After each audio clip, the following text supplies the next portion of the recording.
Hello traders, welcome to today's video. The date is Monday, the 22nd of July, 2024. This is your Bitcoin and crypto market update. A very nice move up over the weekend. So yeah, we've surpassed that 67K point of control, which was the expectation for this bounce. And at the moment, backtesting it maybe as support. It's still very early days.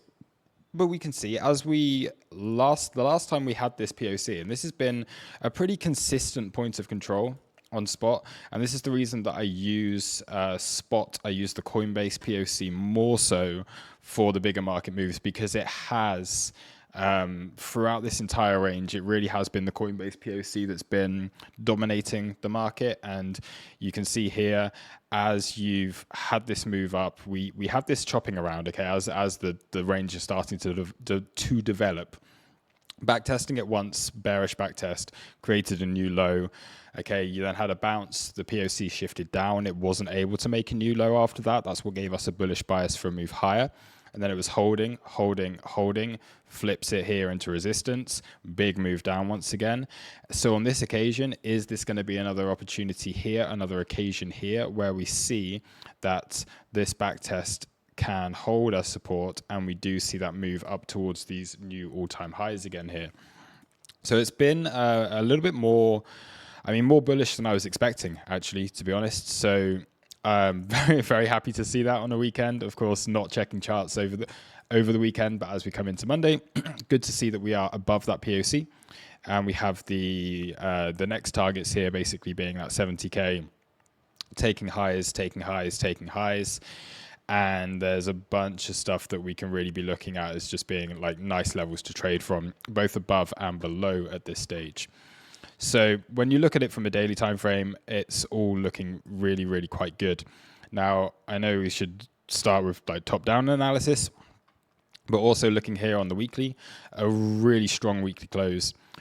So we've been talking about this gap that was here on the weekly, where, okay, we had tested back into that once before we got continuation lower, but a very strong move through that weekly gap. And once again, holding up here within what is, you can consider this to be, I guess, a bearish OB, at least for now. Testing into that order block, that weekly order block that we have up here, but there are still levels higher that I think we can be aware of. So the weekly's looking good, the daily's looking good. We'll just check out the monthly, because of course the monthly does have that previous month open. If I just mark that on the chart here and just put an M on it, then that is our previous month open that I think is another important level that we can be looking to. Of course, we are now in the final trading week of the month. I did the wrong thing there, didn't I? I want to just make that more faint. We are in the final trading week of the month right now. So I think this monthly level here at 67,473, 67,500, depending on your exchanges, is going to be something that we can be looking at as being just a draw on this price. We've only got a few days left until the end of the month. And I think, yeah, it's just an important level there. Now, going down onto the 4 hour, is there anything specific on here that we want to be looking for? Not really. Okay, we've traded through all the imbalance that was here. We took out that double top that we had. I believe this was around about where we had the FOMC news. I think this was the FOMC wick that I'd had there marked as being a real nice level before. And then we do, of course, have those PPI and CPI moves from back in June as well. That is additional liquidity above us as it comes up to range highs. But on the 4 hour, you can see here the trend just really quite nice. We are still working on this just parabolic up move where the momentum and the speed of this is continuing to just ramp up consistently. All right, as you can see here, this latest trend holding for now, and I wouldn't really be looking for those swing short positions until we start to lose this parabolic advance here. Right now, it is still, the momentum is still very clearly with the bulls, and we saw it last week where we had this long consolidation that was at support. As soon as you get that breakout, it is quite a violent one. You come up into that monthly level, you trade around. Yes, we've had an SFP of the previous week highs here, but it is holding a support right now, and that could lead us to more continuation higher. So I'm very interested to see how this bounce reacts, because it is a nice technical level for it. Going down even more onto the lower time frames again here. 1 hour's not showing very much. It's the 15-minute that I think I want to show. Let's get rid of that anchored VWAP because it's not particularly useful. On the 15-minute, okay, there was a small imbalance here. And this is what we're just, again, testing. So the whole of this uptrend that we've been in, all these imbalances have been corrected. When we have these impulses up, okay, that's coming through previous price action. So it's nothing too significant, really. But when it's here and you're making a new high on the chart, then yeah, coming back into backtest that area, you've got confluence here with 67K being the range POC. You're tapping into what was, I mean, you had this like move up, that Sunday pump that was then retraced after the SFP of the Saturday highs and those Friday highs. You then drop down. Then I guess, was it about here? I wasn't watching when the news came out or anything, but I think maybe news of Biden withdrawing happened around the lows yesterday, and then there was a big move up. And then subsequently what we have seen is that previous week high being taken out immediately on the Monday morning open. So that is your previous week high here, Sunday night. As soon as you start the new week, there it is. Okay, you get a bit of a move down, come back, take out those highs, and then you lose that weekly open before seeing a move down to correct the imbalances.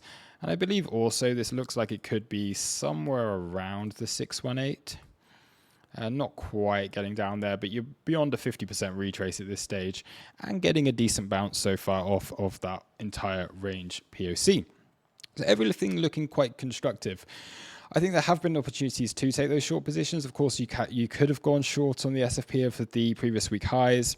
As soon as you lose that weekly open, good opportunity to go short again here. Now, the problem we have is because the trend is still up, I would probably say favor a long position from where this is now. Unless you come down and you're taking out some of this, and you'd have to have a bit of a drop. I'd say lose that momentum before I think confidence in those swing shorts, like I say. And if this does start to float up, there's not really anything I think here that I would consider to be good information for taking a short position. You still are very clearly, okay, uptrending here, and that can continue. What else can we look at? There is the session VWAP. So if you are looking for scalp shorts, I think that session VWAP could be something to play. We also have the confluence here, which is where this was holding previously as that previous day VWAP close. And I think also we did just backtest. I'll show you on the TPO in a second. We did just backtest both the volume and the time point of control from yesterday. Is there much more on this chart that I have to say? Probably not too much. Now, I should have started with the data and the news that we have for this week. It is a very, very quiet news week. So if we do look at the news that is here, we have nothing of any like significantly high impact. We do have on the Thursday, there always is unemployment claims on the Thursday. Phone's going off in the background. I'll answer that later. Yeah, unemployment claims on a Thursday. Some core PCE index, and I think flash services I think are on Friday as well, but nothing too significant from news data this week. So I would be expecting, yeah, you're not looking at those like big volatility like we have from the CPI, from FOMC, and so on. So that's pretty calm. It means that the legacy markets are just going to be able to do their thing. Now, of course, there is this being the last trading week of the month. There will be options expiries going on. There will be volatility as we get in towards the end of the month, but it isn't a situation where we have a monthly candle close this week. It is just the last full trading week before like it's kind of next week on a Thursday that we do get that new monthly open, but this being the last full trading week. So I do believe there may be some options expiring on Friday for that, because by next Friday it will be August, right? Yeah. What else do we have to say on this? Nothing too much. So we can look at, let's open up a different view over here, and we'll start to have a look at the CVD and so on. I'm just going to move, we'll bring up the order flow. Let's get rid of Discord. I'm going to put this on the 5 minute and just load that up. So it's a similar situation. You actually had, so the move up that we had on this was on the Friday. So we had that really strong move up on the Friday, breaking out from this little bit of a corrective move. Okay, coming back into support. Decent move up on the Friday that was mainly spot led. And then yesterday, okay, that news that Biden had withdrawn, once again being spot more so, leading that move higher before perps playing catch up. And we're seeing profit taking here on a Monday, which is normal, but there's nothing too significant. If anything, I think you could have imagined that these highs would have been taken because we saw that spot rally. All right, perps then did come up and take the highs here. You then got the SFP, the correction, all right, on a bit of weakness. So you had that CVD weakness as this high was taken once again. And then we just go on to make new highs. So it's just following the trend. The delta is just following the trend here. It's nothing too major to be really looking at. And when you look across the board, we're still in an environment where we have very, very calm funding. Funding rates aren't getting too significant. We do still have a spot premium, I believe, even as we're going into today when things are still looking very, very healthy. We've still got a strong spot premium. So it's showing that there's not really any greed in the market at all here right now. Spot premium showing that there is clear demand for the asset, and the perps and leverage just isn't particularly involved right now. And this is what quite often happens with these rallies. It has been quite a fast rally, but what I've spoken about previously, and I keep reiterating this fact, when you get these things, it's not most of retail and most of leverage got wrecked on this low.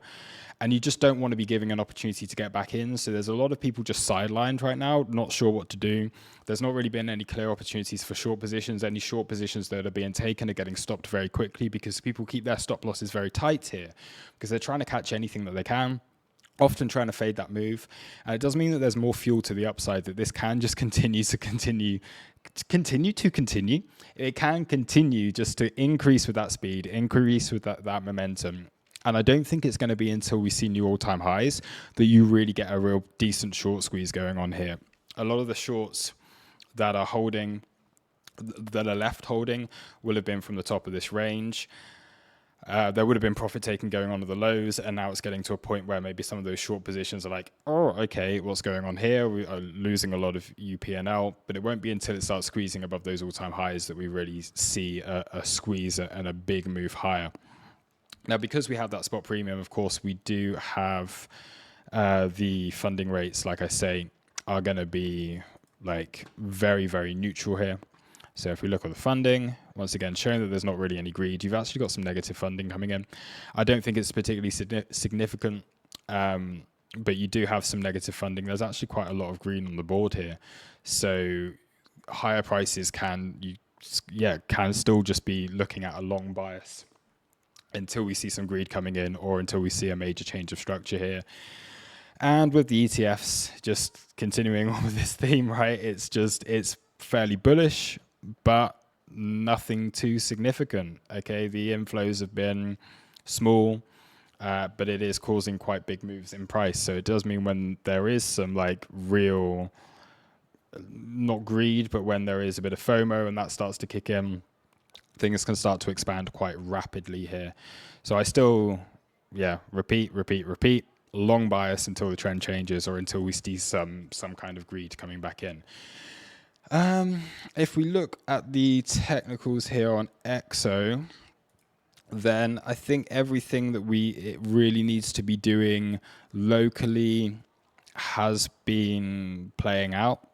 Okay, we have these MPOCs that were left behind from the previous range, but as I have repeated on here before, I do consider that to be a breakaway.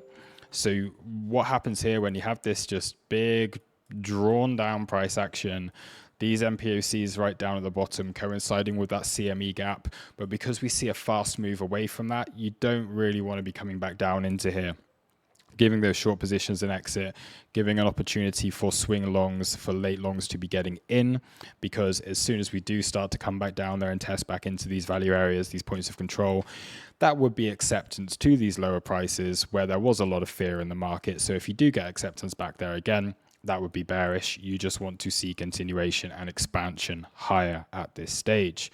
Now, from this part of the move, since we did have that big impulse up, that came into everything here, everything's been corrected. Okay, every single day we have seen a backtest of the previous POCs if there has been a markup. So you had that Monday pump. Okay, Tuesday came back in, tested the point of control, went all the way down to the value area low, got a bounce higher. You come back down, you're backfilling all of the inefficiency back through the value area again here. Another impulse higher on the Friday. Now, of course, that did create single prints, but it is contained within value of previous sessions. So you do have single prints here within a value area, showing that, okay, there was acceptance as the price here, maybe a little bit more manipulation to the downside, okay, just to take out some long positions before impulsing higher, hitting more targets. Naked point of control that we had spoken about from all the way back here on the 13th of June, right? That being tested on the Saturday, continuation on the Sunday, continuation once again on the Monday. And as we've just seen on this move down, there is a lot of confluence. So you have the volume point of control and the time point of control from yesterday. And of course, the initial balance from yesterday, so hitting back into that previous day open. So it means that there really isn't anything below us that price needs to come back down into. It's tested far enough, and we can be, I'd say, still looking for that continuation as long as this trend does continue. Now, if you are looking for trades to take below, volume POC and the single prints down here, but I'd say at that stage, if there is to be a move down into those single prints, you would then be looking at trading resistance and looking for short positions. So that would coincide with something that looks a little bit like this. Price comes down, trades into those single prints here, then gets a bit of a bounce, right? Maybe back into the POC, which could be the golden pocket. And at that stage, you'd be looking for those short positions to test down into further imbalance that we have down here. But yeah, that would be a change in momentum. It would be a bit of like a local top thing, and then you'd look to form this back into a range. Whereas at the moment, we are trending higher, and we just need to be trading it as an uptrend.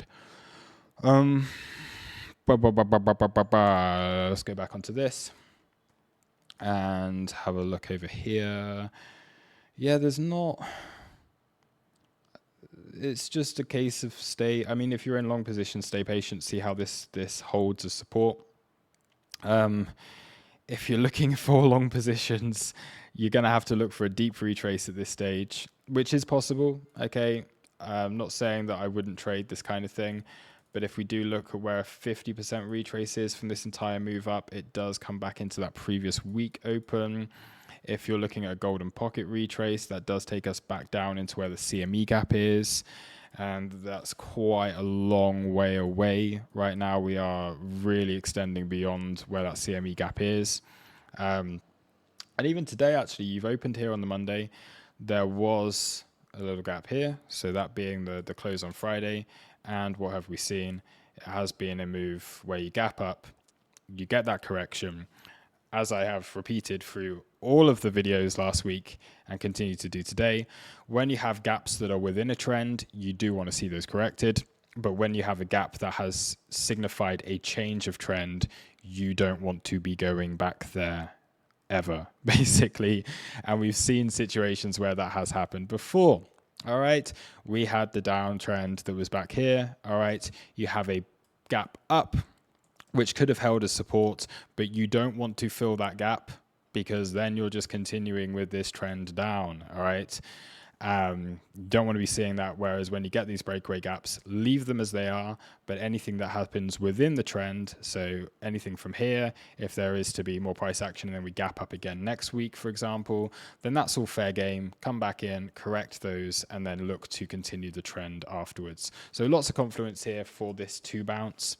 If there is to be a bounce today, I would expect it to be right now, and now is the place to be looking for longs, because this is where all the confluence is, with the range POC, the CME gap, the imbalance on the 15-minute chart, the previous day point of control, previous day open, so on, so on, so on. I think I'm done. I don't think there's anything more to say on this today, so I'm going to continue back on with this. A reminder, because I forgot to do this right at the beginning, that these daily update videos now are sponsored very kindly by Blofin, who, one of the fastest growing crypto exchanges, non-KYC. So if you are interested in trading on Blofin, okay, the link in the description below gives a share of the fee rebates plus a 10% deposit bonus up to $7,500, meaning that if you deposit $75,000, then you'll get $7,500 in free trading money. And of course, if you do trade volume on the exchange, then there are additional perks as well over there. I can bring it up over here and we can have a little look. There we do have a little campaign running with Blofin right now that gives nice little deposit bonuses plus volume bonuses if you trade on the exchange. So do go and check that out if you are so inclined.